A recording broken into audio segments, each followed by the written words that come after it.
How to control the explicit cursor? First of all, you have to declare a cursor.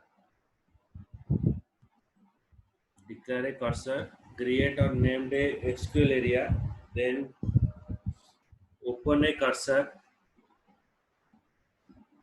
So after opening the cursor, then you have to fetch a record. That means you have to retrieve a record till it is empty. Till your cursor value is empty, that is retrieve one record, then close the cursor.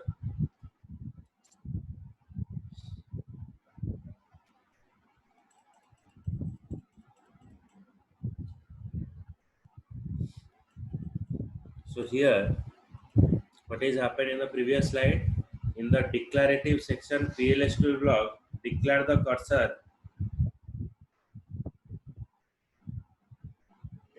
by naming it and defining the structure of the query and associated with it. First, you define a cursor, give a name, and define its structure, then associated with a cursor. So after associating with the cursor, then we have to open the cursor. The open statement execute the query and bind any variable that reference. The row identified by the query is called as the active set. Means in the cursor it is hold the value. So when it is retrieve the value and store in a cursor, that cursor is called as the active set and are now available for fetching the record. So next step is fetch the data from the cursor. Then next is close the cursor. The close statement releases the active set of row. It is now possible to reopen the cursor to establish the fresh active set.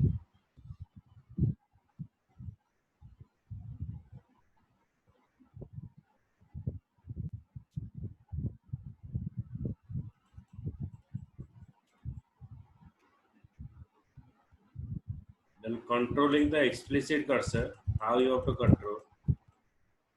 A PLSQL program open a cursor, process the row and return by a query, and then closes a cursor. A PLSQL program, first it is open the cursor, process the row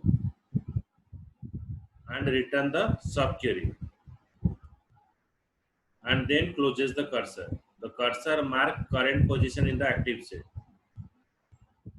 The fetch statement, it is retrieve the current row and advances the cursor to the next row until there are no more row or specified condition is met.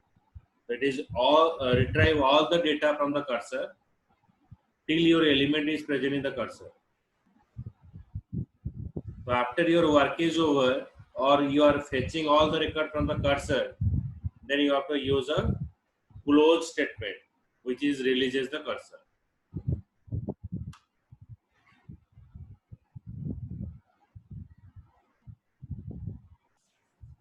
How you have to define a cursor? For defining a cursor, first we are using cursor, cursor name is, then your select statement. The declare cursor, cursor name is, select employee ID, last name from employees where department ID is 30. Okay, first we are defining a cursor name, then employee ID, last name from employee where department ID is 30. That we have to define.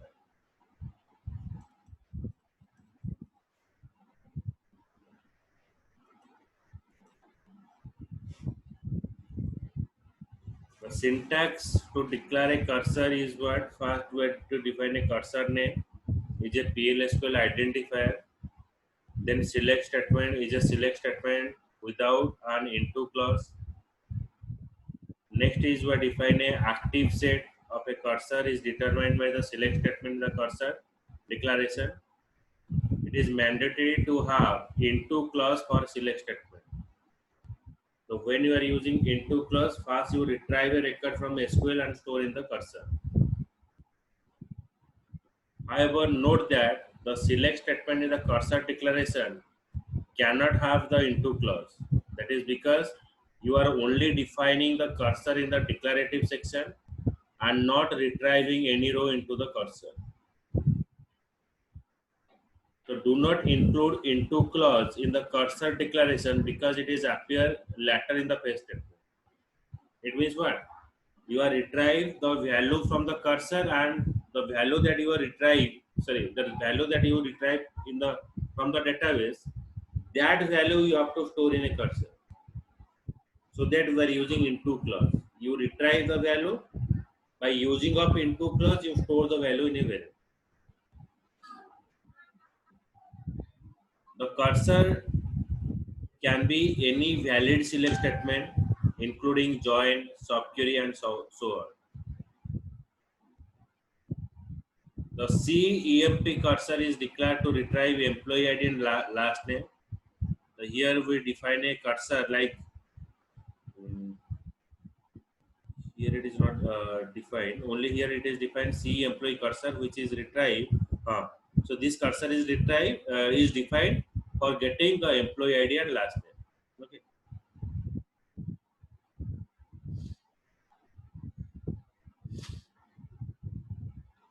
Then after defining the cursor,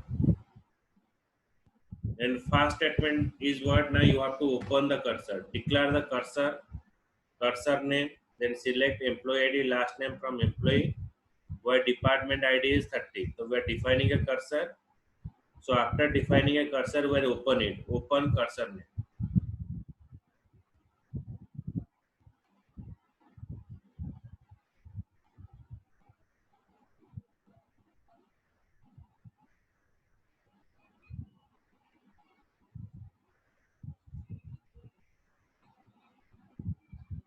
So opening a cursor, the open statement execute the query associated with the cursor. So when you are defining a cursor, you are using open statement. In the open statement, you have to define an active set and position the cursor pointer to the first row. The open statement is included in the executable section of the PLSQL block. Open is an executable statement that performs the following operation. One is, it is dynamically allocate the memory for a context area. Okay, so it is dynamically allocated the memory. It purges the select statement. It is purging the select statement means convert the select statement. Bind the input variable. It identify the active set.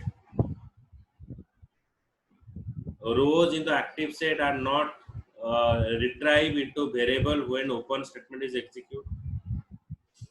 Position the pointer to the first row in the active set. Okay, you have to position it into the first set.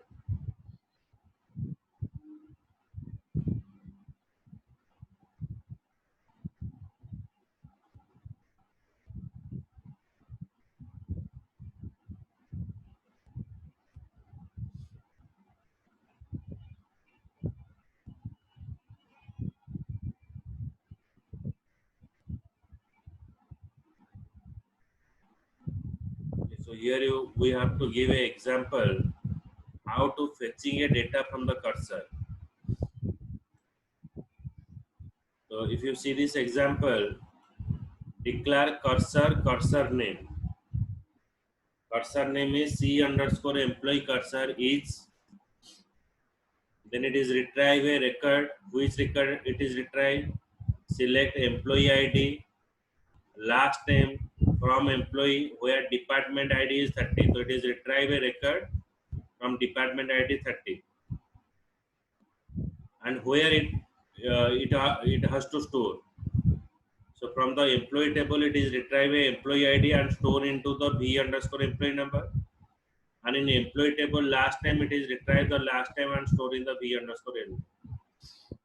Then in begin and end statement, we open the cursor and we fetch the record. So your value is stored in a cursor. Now we fetch the record and store in the cursor variable. That is V underscore employee number and V name.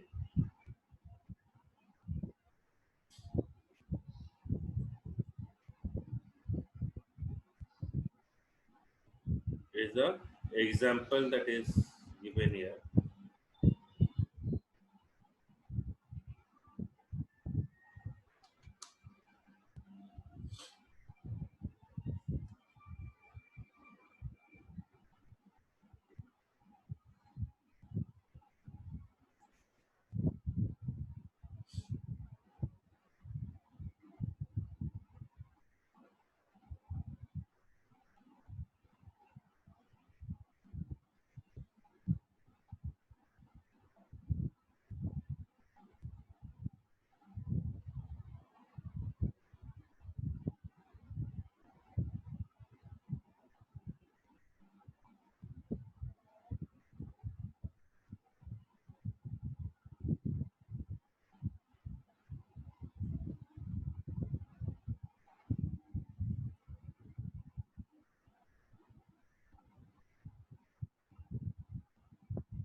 I'm showing the example.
The same example that here we defined. Before that, we have to create a table. Create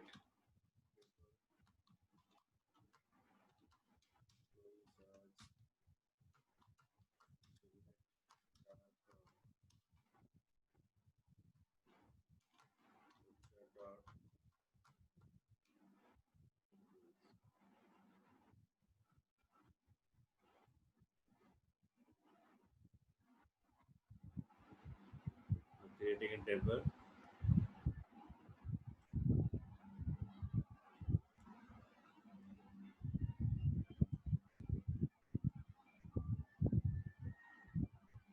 Then it is showing you 114 and